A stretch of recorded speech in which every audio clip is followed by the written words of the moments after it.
गंभीर अवस्थेतील रुग्णास जीवदान देण्यात डॉक्टर अमित बन व डॉक्टर कैलाश कोल्हे यांना आले यश। याबाबत अधिकची माहिती अशी की पचन संस्थेतील वेगवेगळ्या विकारांचे विशेष तज्ज्ञ डॉक्टर कैलाश कोल्हे आणि क्षकिरणशास्त्रातील आधुनिक प्रणालीतून उपचार करणारे डॉक्टर अमित बन या तरुण डॉक्टरांनी मागील 2 वर्षांमध्ये गंभीर अवस्थेतील अनेक रुग्णांना बरे केल्यानंतर त्यांच्या संयुक्त उपचारांमुळे अत्यंत गंभीर अवस्थेत गेलेल्या एका तरुण रुग्णाला जीवदान मिळाले आहे।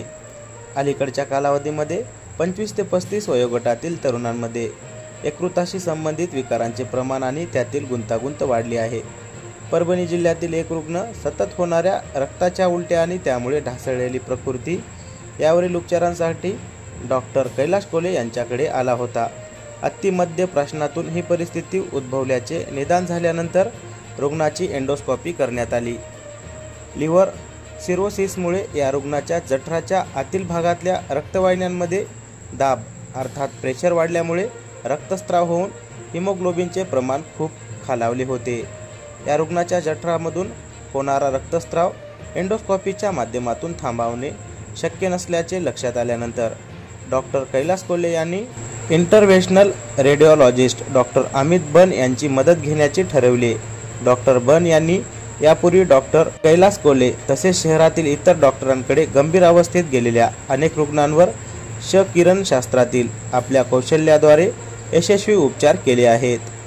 रुग्णाची एकंदर स्थिती पाहिल्यानंतर डॉक्टर अमित बन यांनी रुग्णाच्या जांघेतील शिरेतून कॅथेटर घालत ज्या ठिकाणी रक्तस्राव होत होता तो शिताफीने थांबविला।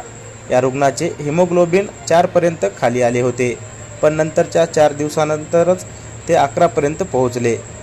तसेच रक्ताच्या उलट्याही थांबल्या। अशा उपचारांसाठी मोठ्या महानगरातील रुग्णालयांमध्ये काही लाख रुपये खर्च करावे लागत असते, पण नांदेडच्या या 2 डॉक्टरांनी माफक खर्चामध्ये या रुग्णावर यशस्वी उपचार केला। पचन संस्थेतील गंभीर आणि गुंतागुंतीच्या विकारांच्या रुग्णांची संख्या झपाट्याने वाढत आहे। मागील काही वर्षांपूर्वी नांदेड व आसपासच्या जिल्ह्यातील अशा रुग्णांना मोठ्या शहरांमध्ये उपचारासाठी जावे लागे, पण आता अत्यंत गुंतागुंतीच्या आजारांवरील उपचार नांदेडच्या रुग्णालयामध्येच होत आहेत।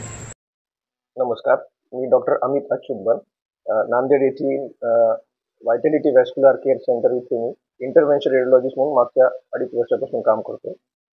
हल्लीमध्ये एक रुग्ण आमच्याकडे आले होते।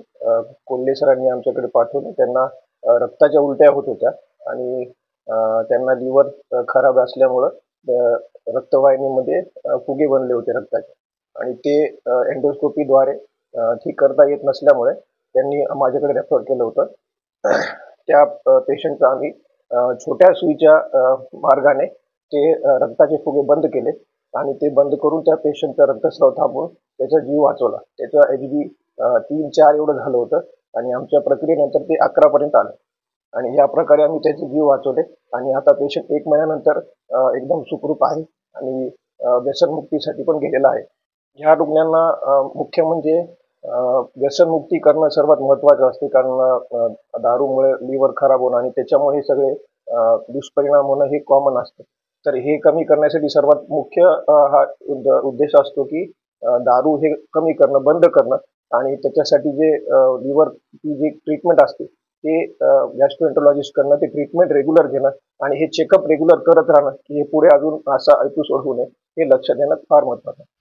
ही शस्त्रक्रिया नांदेडमध्ये पहिल्यांदा केली आम्ही इथे। त्याच्यापूर्वी जेव्हा मी शिकत होतो तेव्हा मी सायनला आणि मुंबईला असताना आम्ही बरेच प्रक्रिया असे केलेल्या होते, पण नांदेडमध्ये अशी प्रक्रिया पहिल्यांदा आम्ही केली आणि यशस्वीपणे ती पार पाडली। हे रुग्णालय व्हायटॅलिटी व्हॅस्क्युलर केअर नांदेड हे बोरबन इथे स्थित आहे।